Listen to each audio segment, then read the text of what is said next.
আতরওয়ালার পাশে বসে থেকে সুগন্ধি পাওয়া যাবে না, এই কথা যেমন মিথ্যে।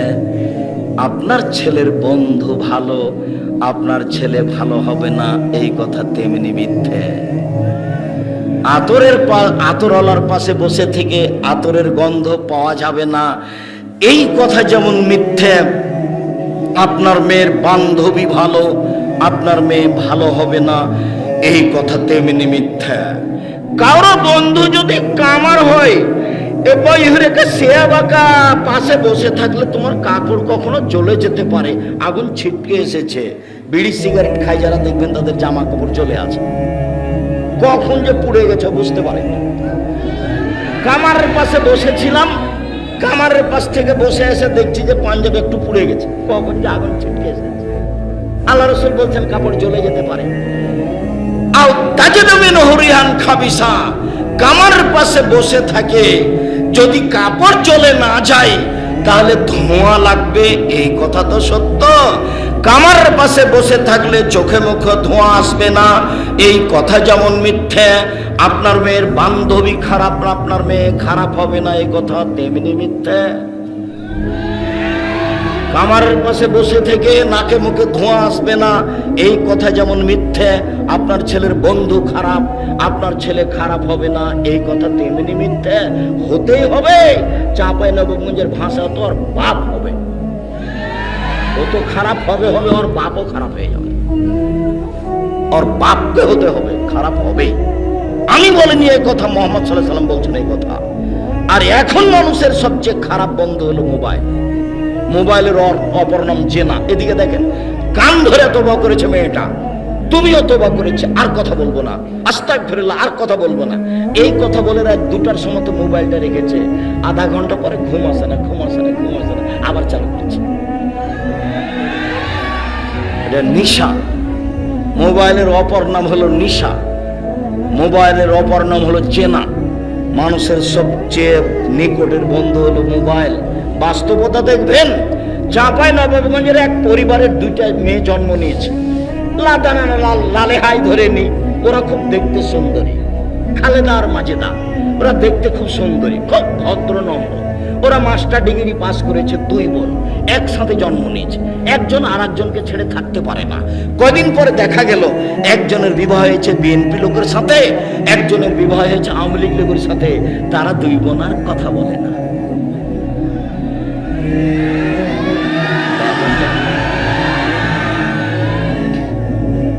চাঁপাইনবাবগঞ্জের ভাষাতে বলে সঙ্গ দোষে লোহা ভাসে। চাঁপাইনবাবগঞ্জের ভাষাতে বলে সঙ্গ দোষে লোহা ভাসে, এই কথা আল্লাহর নবী নিজেও বলছেন।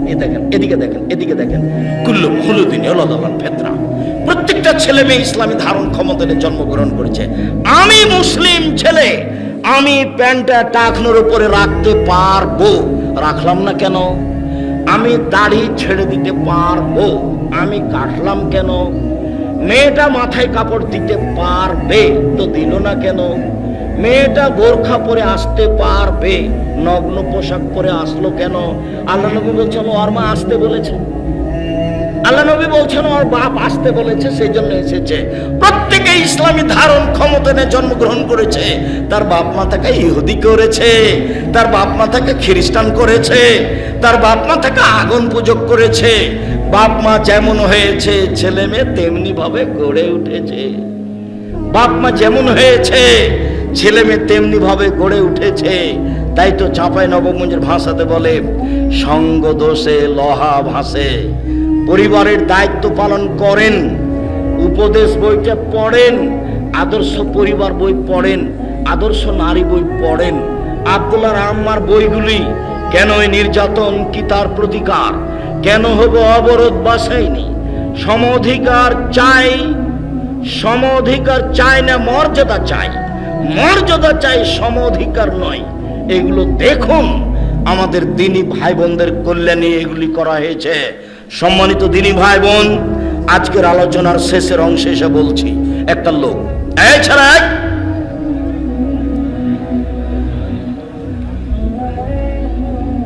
লোক বলছেন আল্লাহর নবী, মা হাক্কু যাওজাতে আহাদিনা আলাইহি, আমাদের স্ত্রী যে আমাদের কাছে কি পায় এটা জিজ্ঞাসা। আমাদের স্ত্রী যারা তারা আমাদের কাছে কি পায় এটা জিজ্ঞাসা। আল্লাহ রাসূল একটু বলেন তো, আমরা স্ত্রীদের কি করব, ওরা আমাদের কাছে কি পায়? এবার সিরিয়াল শুরু হয়ে গেল। এক, তুতে মাহায় যাতায়ামতা, তুমি যখন খাবা বউকে খাওয়াবা। এক। দুই, তাকসু হয়ে যাত্তা সেইতা, তুমি যখন পরবা কাপড় বউকে পরাবা। তিন, ওলা তজরিবিল ওয়াজহা, মুখে মারবা না, মারাই যদি লাগে মুখে মারবা না। চার, ওলা তুকাব্বে, বউকে কুটু কথা বলো না।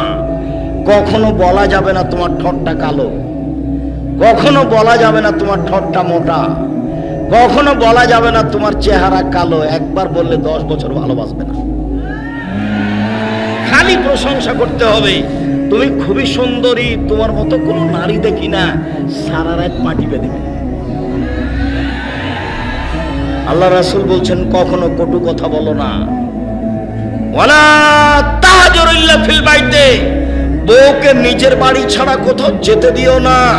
মায়ের বাড়ি যেতে পাবে না, খালার বাড়ি যেতে পাবে না, ফুফুর বাড়ি যেতে পাবে না, এখানে সেখানে যেতে পাবে না, বিবাহের বাড়ি যেতে পাবে না, জরুরি প্রয়োজন ছাড়া বাড়ি ত্যাগ করতে পাবে না, এই কথা বলে দাও।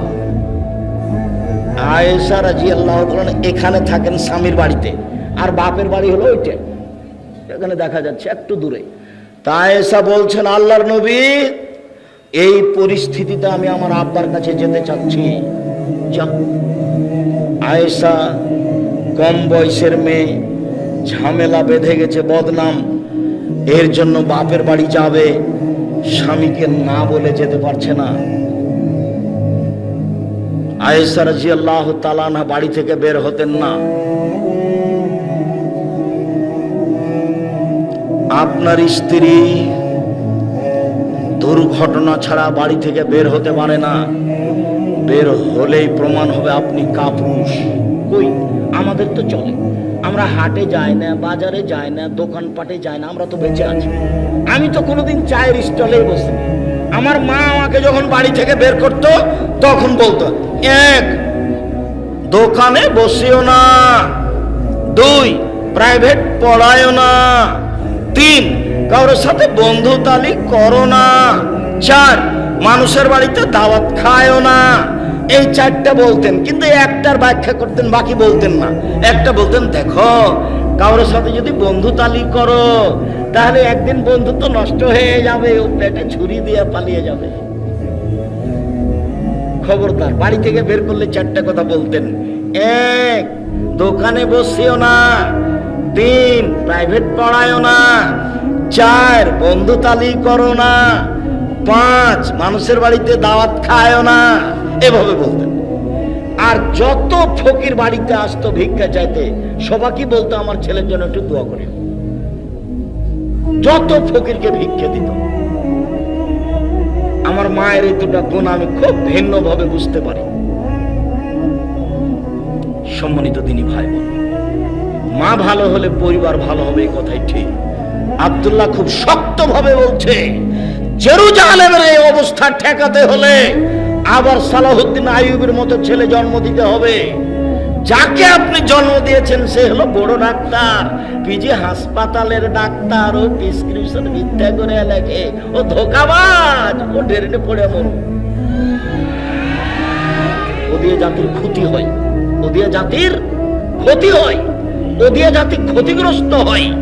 যদি জেরুজালেমের এই অবস্থা ঠেকাতে হয়, আবার সালাহুদ্দিন আইয়ুবের মতো ছেলে জন্ম দিতে হবে, পরহেজগার সৎ মাকে দিতে হবে, দিন রাত মাকে বলতে হবে, তোমার কাছে একটা উপযুক্ত ছেলে ভিক্ষা চাচ্ছি, যে ছেলে দেশ বিদেশের অন্যায়ের বিরুদ্ধে লড়তে পারবে, যার সামনে পৃথিবীর কোনো সমস্যা টিকবে না, সালাহুদ্দিন আইয়ুবের মতো করে সবকে ধূলিসাৎ করে দিবে, এরকম চাচ্ছি তোমার কাছে।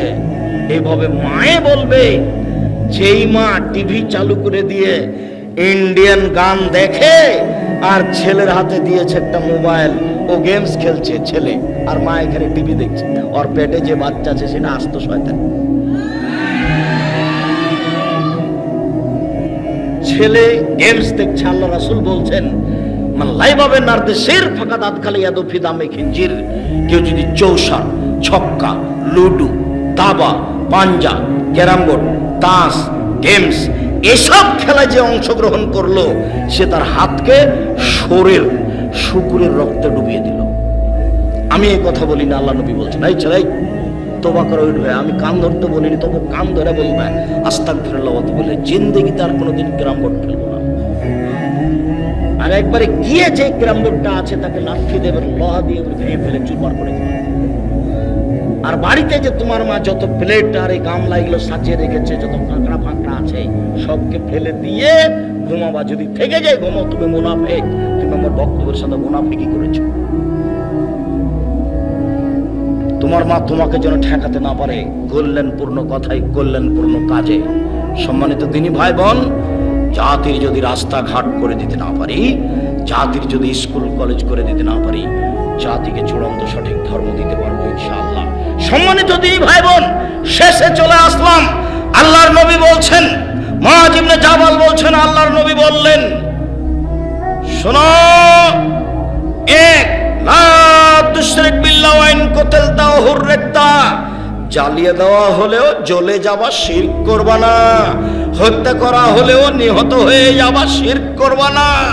ভারত, বাংলাদেশ, পাকিস্তানের অফিসে, আদালতে, কোর্টে, কাচারিতে, শিক্ষা প্রতিষ্ঠানে, বাড়িতে, রাস্তাতে, ঘাটে সব জায়গাতেই শিরক চলছে। দুই, লা তাউক্কানা ওয়ালিদাইকা, বাপ মায়ের বিরুদ্ধে যাবা না।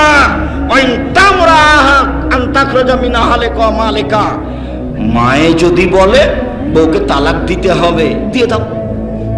মায়ে যদি বলে চাকরি ছেড়ে দিতে হবে, ছেড়ে দাও।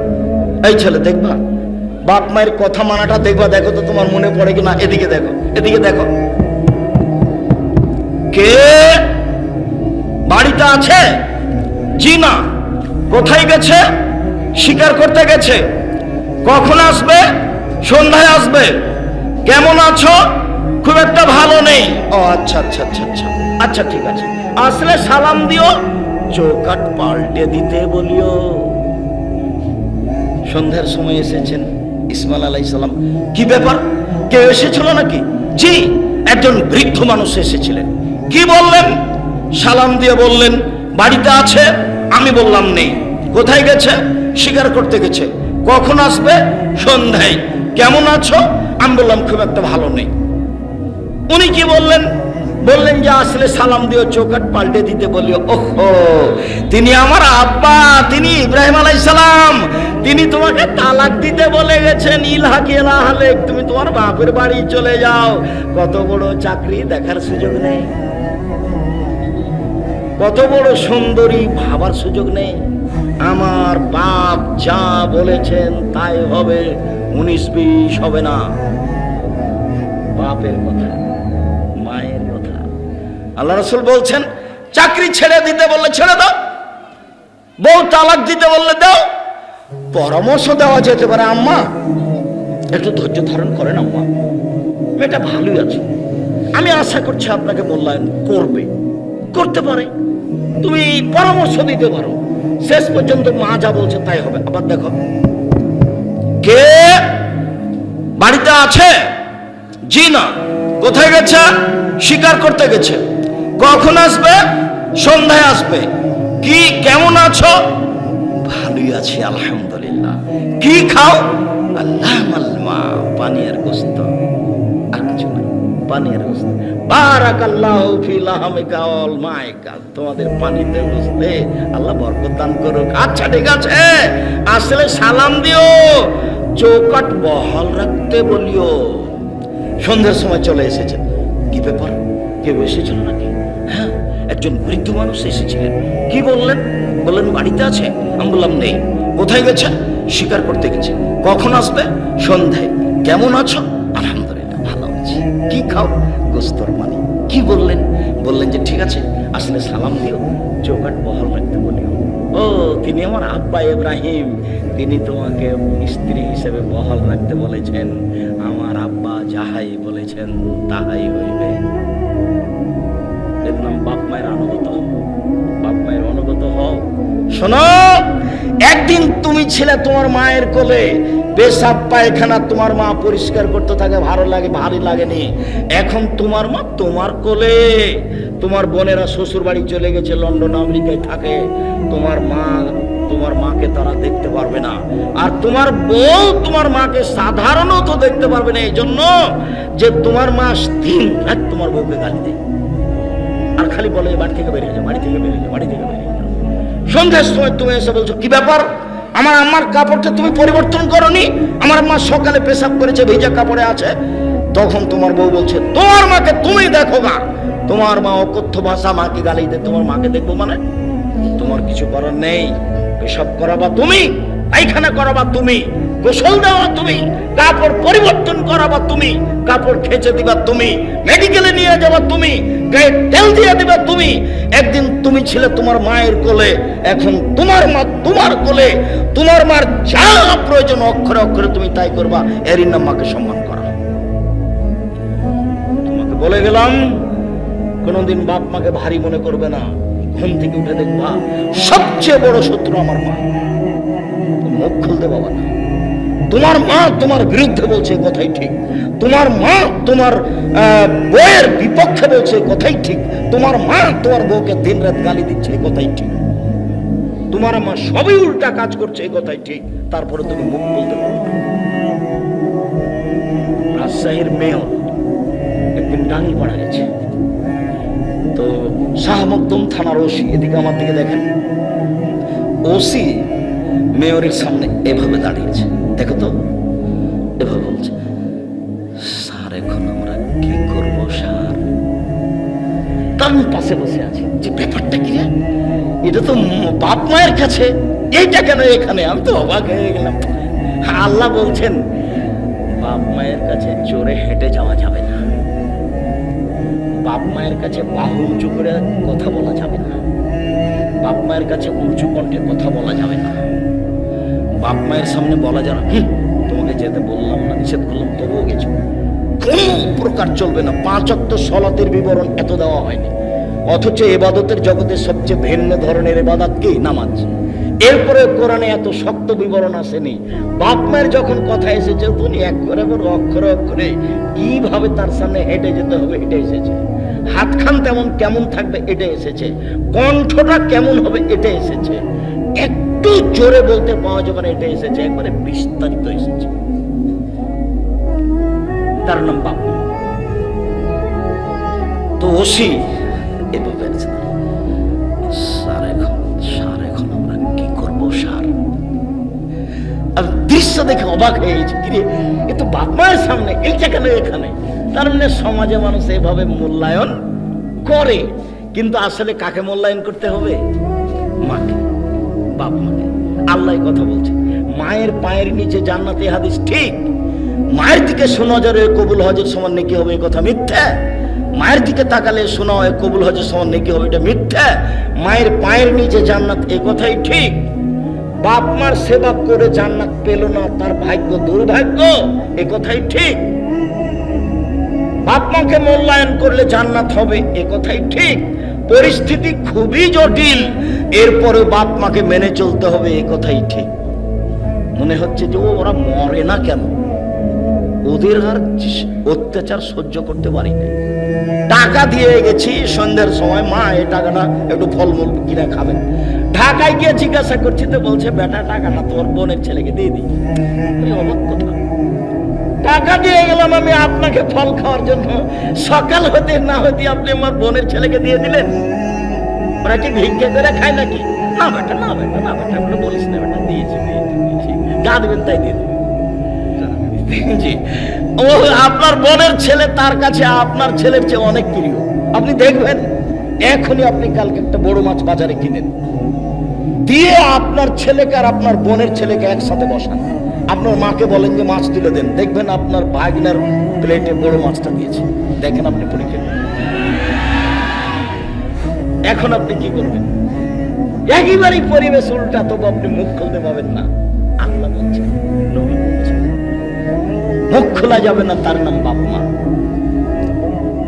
হত্যা করা হলেও শিরক করবা না, জ্বালিয়ে দেওয়া হলেও শিরক করবা না। বাপ মা যদি তালাক দিতে বলে বউ তালাক দিয়ে দাও, চাকরি ছাড়তে বললে চাকরি ছেড়ে দাও, যা বলছে তাই মানো, এইভাবে মানো। 3, কখনো ফরজ সালাত ছেড়ো না। 4, ইয়াকল মাসিয়াতা, পাপ থেকে বেঁচে থাকো, জেনা করো না, পাপ থেকে বেঁচে থাকো, জুলুম করো না।